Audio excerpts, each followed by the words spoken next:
서인석이었습니다. 참 잘하셨습니다. 예전에 텔레비전 프로그램 중에서 체험 삶의 현장이라고 하는 프로그램이 있었습니다. 여러분 기억하십니까? 1990년대부터 2010년대 초반까지 약 한 900여 회 정도 했었죠.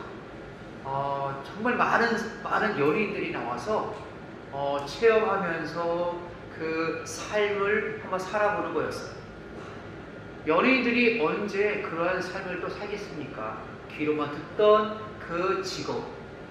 보니까 박신양 씨가 굴뚝 청소하던 것도 있고, 보니까 유재석 씨 예전에 초창기에는 신인 개그맨이었는데 수박 나르는 것도 있고, 참 체험 삶의 현장을 통하여서 그 삶을 한번 살아보는 거죠.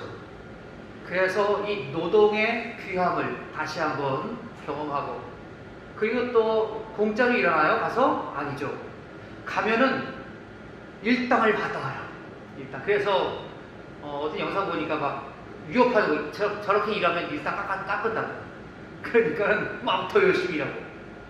그래갖고 그 일당 받아오면 그거를 연예인이 갖고 가느냐? 아니죠. 저렇게 그림에서 보는 것처럼 유니콘을 타고 쭉 올라가서 저 하트에다가 그걸 모금합니다. 나중에 또 귀하게 쓰기도 하죠. 저 프로그램의 취지가 그거죠. 정말 그 말로만 듣던 그 직업을 한번 살아봄으로 말미암아 그것을 경험하게 되고 또 나누게 되는 그 프로그램이었습니다. 내가 직접 체험해 보기 전까지는 그거에 대해서 논할 수가 없어요. 저거 직업 누구나 다 할 수 있는 거지 라고 말할 수 없는 게 바로 이 직업이라는 거예요. 우리 신앙도 마찬가지입니다. 우리 신앙도 내가 직접 체험해 봐야죠. 체험해 보지 않고서 또한 남이 체험한 걸 가지고 쉽게 판단할 수 없는 거예요. 하나님께서는 각자 따로따로 만나주시기 때문에 그런 것이죠. 그래서 기독교를 일컬어서 체험의 종교다라고 얘기합니다. 귀로만 듣던 하나님, 귀로만 듣던 예수님이 아니라 직접 내가 응답받고 체험하고 만나야 바로 그 신앙이 진정 나의 신앙이 되는 것입니다. 아직까지 예수님을 만나지 못한, 또는 하나님 앞에 기도하고 응답받아보지 못한, 또는 하나님과 깊게 만나지 못한 성도들이 있다면 오늘 말씀을 통하여서 하나님께로 한 걸음 더 나가는 귀한 삶이 우리 안에 있기를 간절히 바랍니다.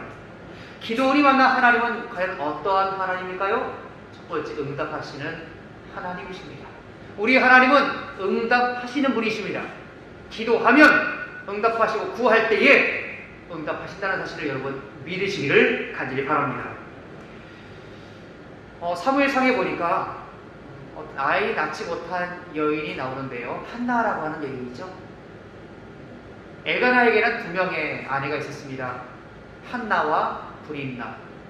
브린나는 아이가 있었고 자녀가 있었고 한나에게 자녀가 없었습니다. 지금은 무자식이 상팔자다 그렇게 얘기하는데 예전에는 그렇지 않았어요. 자녀가 많이 있으면 그분은 복받았다. 자녀가 없으면 어떻게 됩니까?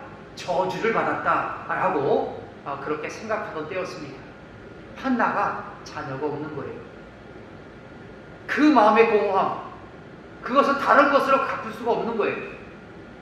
또 예배드리는 제사하러 갈 때에 남편이 브린나보다 갑절의 몫을 또 한나에게 주지만 그것이 한나에게는 성이 차지 않았습니다.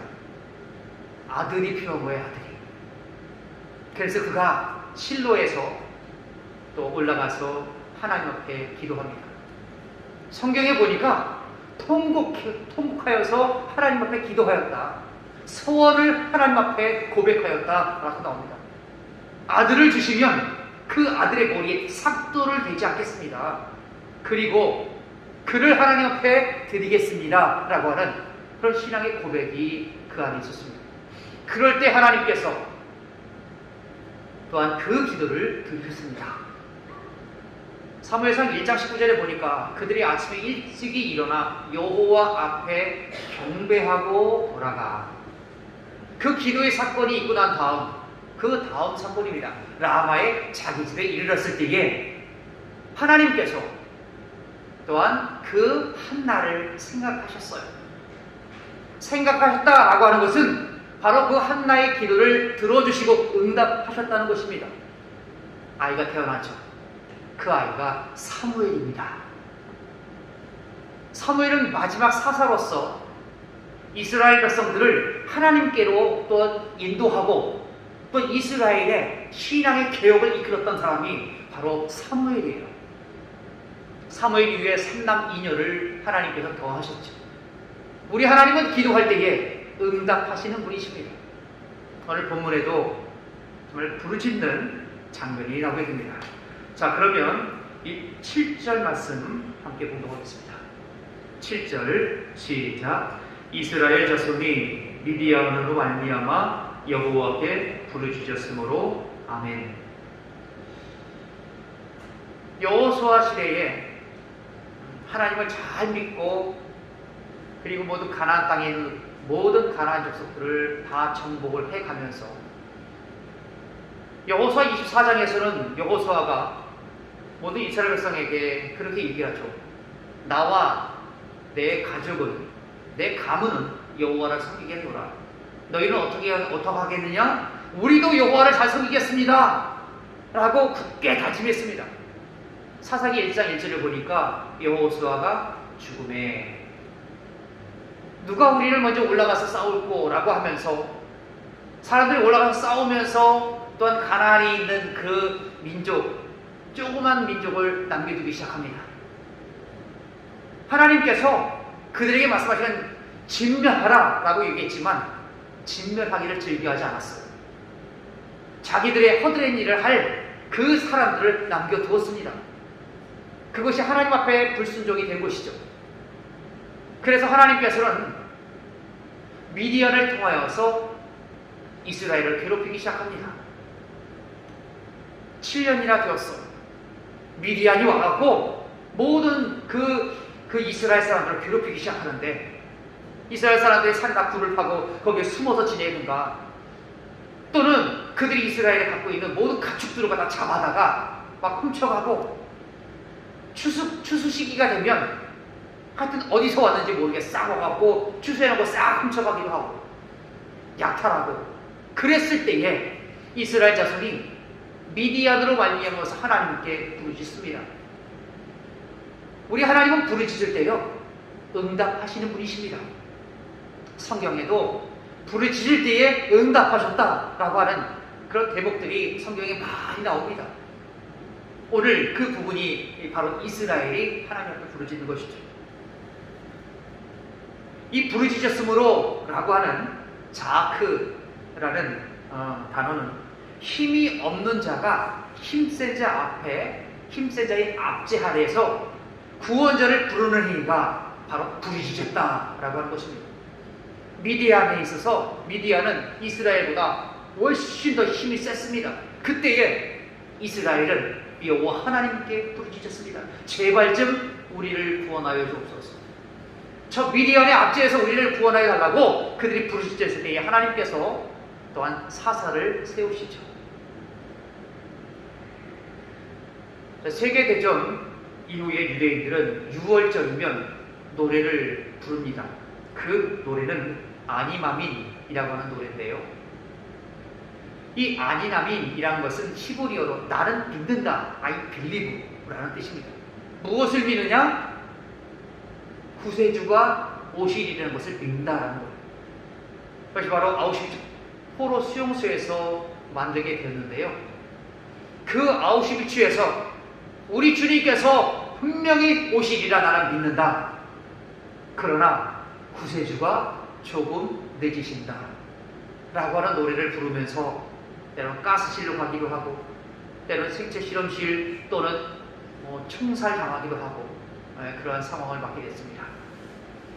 당시 젊은 유대인 의사인 빅톨 플랭클이라는 사람이 그 안에 있었습니다. 그 당시에는 굉장히 젊었죠. 빅터 프랭클이 자기 자신도 머지않아 가스실로 가게 될 것이라는 그런 직감을 합니다. 다 계속 막 들어가니까요. 다음 차례는 난가 보다. 수용소에서 어느 날 사역을 하다가 반짝이는 것을 보니까 그 유리 조각이었어요. 싹 보다가 간수몰래 싹 훔쳐갖고 가지고 들어왔습니다. 하루 일과가 끝나고 다시 방으로 들어올 때 나는 다시 아미나민의 노래를 부르지 않겠다라고 얘기합니다. 저 아미나민의 노래를 부르지 않겠다라고 하는 것이 무엇일까 봤더니 아미나민 노래가 바로 구세주께서 오신다. 그러나 아직 오시지 않으셨다라고 하는 노래인데요. 그 노래를 바꿔서 부르기 시작합니다. 구세주께서 오시리라는 거 나를 믿고 있는데 주님이 늦게 오시는 것이 아니라 내가 성급할 뿐이다. 그 노래를 부르기 시작하고요. 면도를 하면서 항상 깔끔하게 유지합니다. 그래서 뒤에 글을 읽어보니까 가스실을 딱 대상자를 딱 꼽는데 깨끗한 거예요. 너는 다음에 여러 차례 밀렸다고 해요. 그래서 결국은 시기가 지나서 저 빅터 프랭클이 거기서 살아납니다. 우리 하나님의 응답하시면 있어요. 있는데 우리가 성급할 뿐이죠. 하나님의 응답은 예스와 노와 웨이시 있다고 하지 않습니까? 바로바로 들어주는 것도 있지만 그러나 안 된다라고 하는 것도 있습니다. 그리고 시기가 아직 아니다. 기다려야 한다. 라고 하는 것도 하나의 응답입니다. 하나님의 응답하시면 저쪽에 있는데 아직도 시기가 멀었는데 우리는 바쁜 거예요. 빨리 좀 응답됐으면 좋겠어요. 빨리 응답돼갖고 나의 길을 활짝 열어줬으면 좋겠어요. 그러나 기다리는 거예요. 기다려야 때가 차야 이루어지는 것이죠.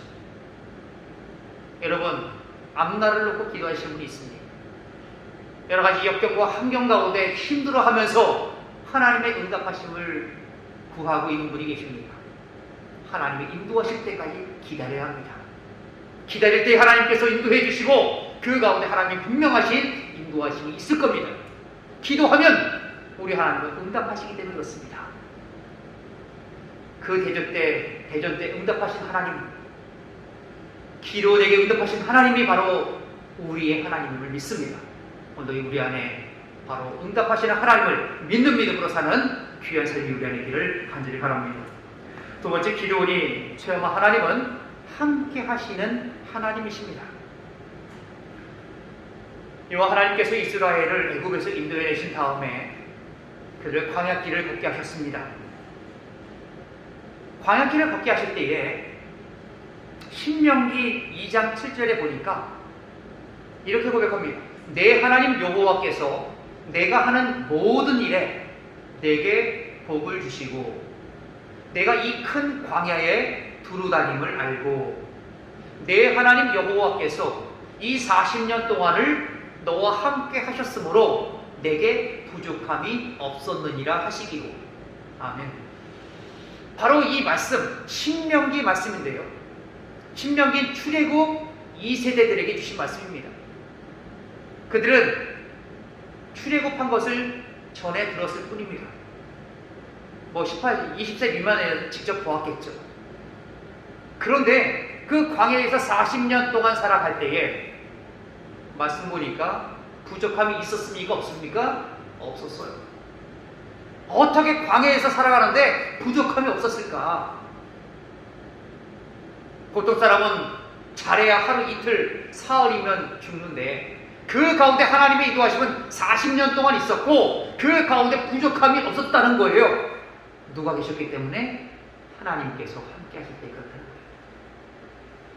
하나님께서 함께 하심의 은혜는 부족함이 없는 은혜예요. 푸른 초장 맑은 시냇물가로 우리를 인도하십니다. 우리는 그 하나님, 목자 되신 하나님을 따라가기만 하면 되는 거예요. 모든 건 하나님께서 다 준비하신다라는 것입니다. 오늘 본문에 보니까 기드온과 함께 하시는 하나님, 그 모습이 나오는데 11절과 12절 말씀 보겠습니다. 시작. 여호와의 사자가 아비예셀 사람 요아스에게 속한 오므라에 이르러 상수리 나무 아래에 앉으니라. 마침 요아스의 아들 기드온이 미디안 사람에게 알리지 아니하려 하여 밀을 포도주 틀에서 타작하더니 여호와의 사자가 기드온에게 나타나 이르되 큰 용사여 여호와께서 너와 함께 계시리다 하매 아멘. 이스라엘 백성이 추수하면 미디안이 와서 다 훔쳐갑니다. 사람들을 먹고 살기 위해서 숨어서 타작하는 거예요. 보통 밀을 타작할 때는 넓은 바람이 많이 부는 곳에서 타작을 합니다. 그래서 쭉정이가 날아가도록 싹 부면 바람 때문에 다 날아가죠. 알곡만 남습니다. 그런데 그 넓은 곳에 타작하면 다 눈에 띄어요. 미디안이 와서 다 훔쳐가요. 그래서 기드온이 포도주 즙 내는 틀 안에서 몰래 타작하고 있는 거예요. 그때에 바로 여호와의 사자가 와서 앉았을 때 그 기드온에게 얘기하죠. 큰 용사여 여호와께서 너와 함께 계시도다. 그렇게 얘기합니다. 지금 미디안의 눈을 피해서 남몰래 그렇게 타작하고 있던 기드온의 모습이 용사의 모습입니까? 그렇지 않아요. 용사의 모습이라고 나가서 전쟁터에서 승리를 이끌고 그런 것이 바로 용사의 모습인데 그 포도즙 틀에서 타작하고 있는 그 모습은 하나도 용사의 모습이 아니에요. 그런데요, 하나님의 사자는 기드온에게 큰 용사래요. 왜 그렇습니까? 여호와께서 너와 함께 하시기 때문에 그래요. 여호와 하나님께서 기드온과 함께 하시니 그는 용사가 된 거예요. 모습은 용사가 아닐지라도 하나님께서 함께 하시기 때문에 용사인 것입니다.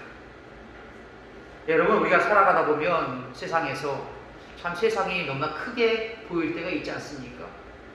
세상을 경험하면 경험할수록 세상은 크게 보이고 우리 하나님이 너무 조그맣게 보여요. 그러나 여러분, 세상은요 종이 호랑이에 불과합니다. 세상이 우리를 어떻게 할 수 없어요. 우리를 주님의 사랑에서 끊을 수 있는 것이 있습니까? 없습니까? 아무것도 없어요. 그냥 위협할 뿐이에요.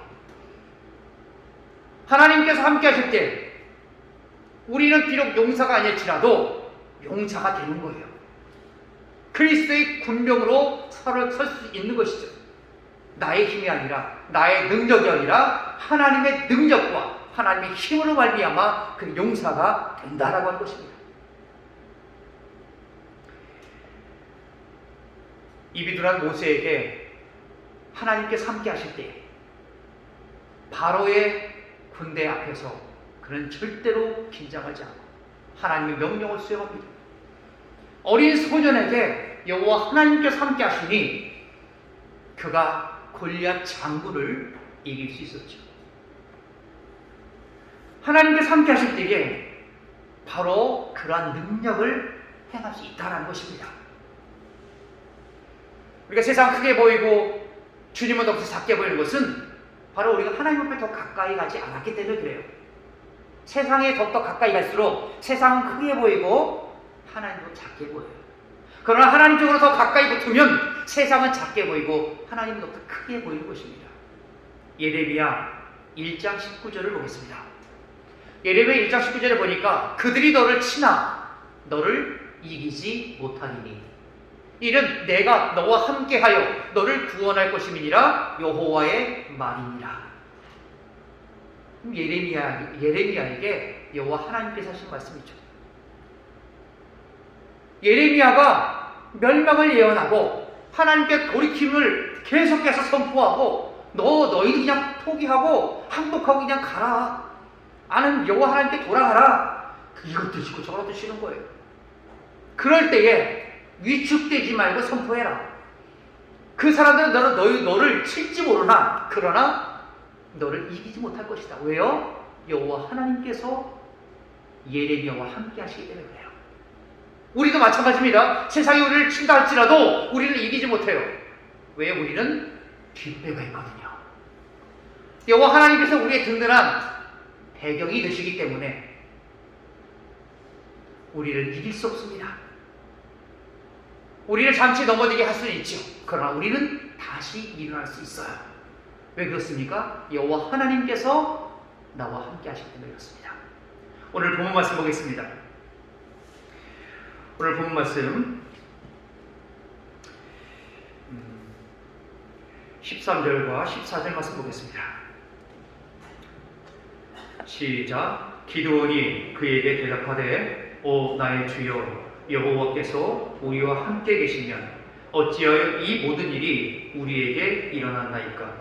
또 우리 조상들이 일찍이 우리에게 이르기를 여호와께서 우리를 애굽에서 올라오게 하신 것이 아니냐 한 그 모든 이적이 어디 있나이까.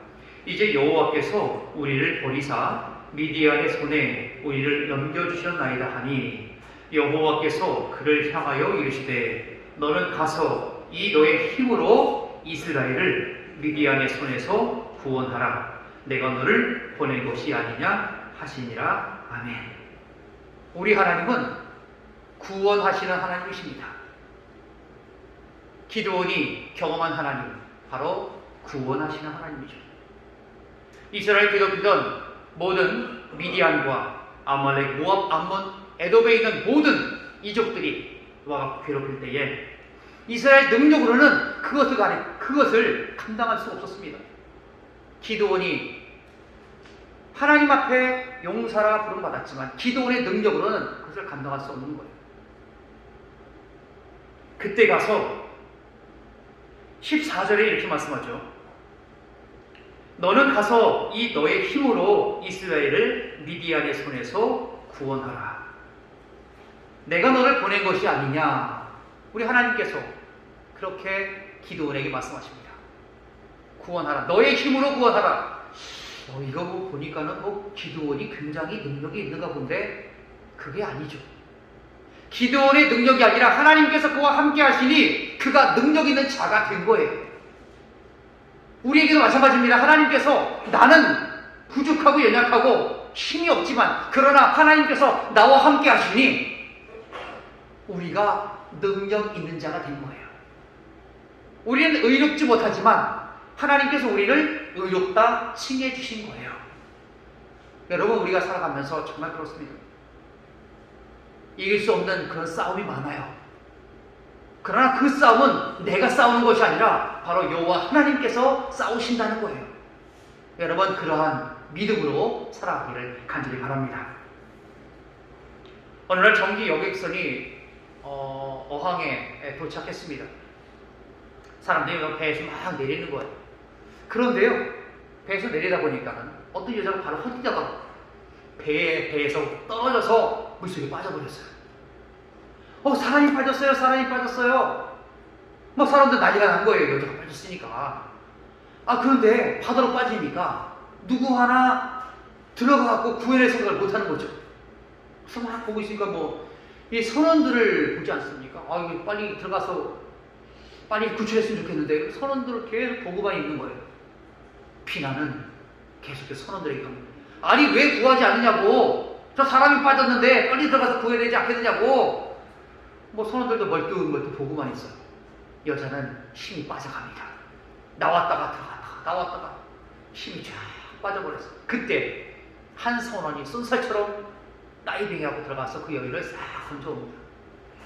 사람들은 물어보죠. 아니 구할 거면 진작 구해야지. 지금 저 여자가 힘들어갖고 거의 죽을 때가 됐는데 이제서야 구하냐고. 막 그럽니다. 그럴 때에 그 숨 헐떡이면서 선원이 이렇게 얘기하는 거예요. 그 여자가 힘이 남았을 때는 구하러 들어가면 다 죽습니다. 아무리 힘센 사람이 들어가더라도 저 여인의 힘을 당해낼 수가 없어요. 저 여인이 힘이 빠졌을 때에 들어가서 구해야 구해질 것입니다. 여러분, 이 이야기는 우리에게 무엇을 들려줍니까? 내가 하려고 하고 내 힘으로 감당하려고 하면 하나님께서는 가만히 계세요. 그래, 너 어디까지 하나 보자. 너 그냥 알아서 해. 그리고 나서 하나님은 언제부터 일하십니까? 내가 손 들 때부터 일하십니다. 주님 도와주옵소서. 주님 인도하여 주옵소서. 나의 힘으로 되지 않습니다. 하나님의 능력이 절실히 필요합니다. 그때부터 하나님께서 일하시는 거예요. 여러분, 신앙생활은요, 하나님 앞에서 두 손 돌발 다 드는 거예요. 내가 어떻게 해보려고. 이건 신앙생활이 아닙니다. 신앙생활은 하나님을 믿는 거잖아요. 하나님의 능력을 믿는 겁니다. 이런 상황은 하나님께 세계를 주시도록 하나님께 맡기는 거예요. 이게 바로 신앙생활입니다.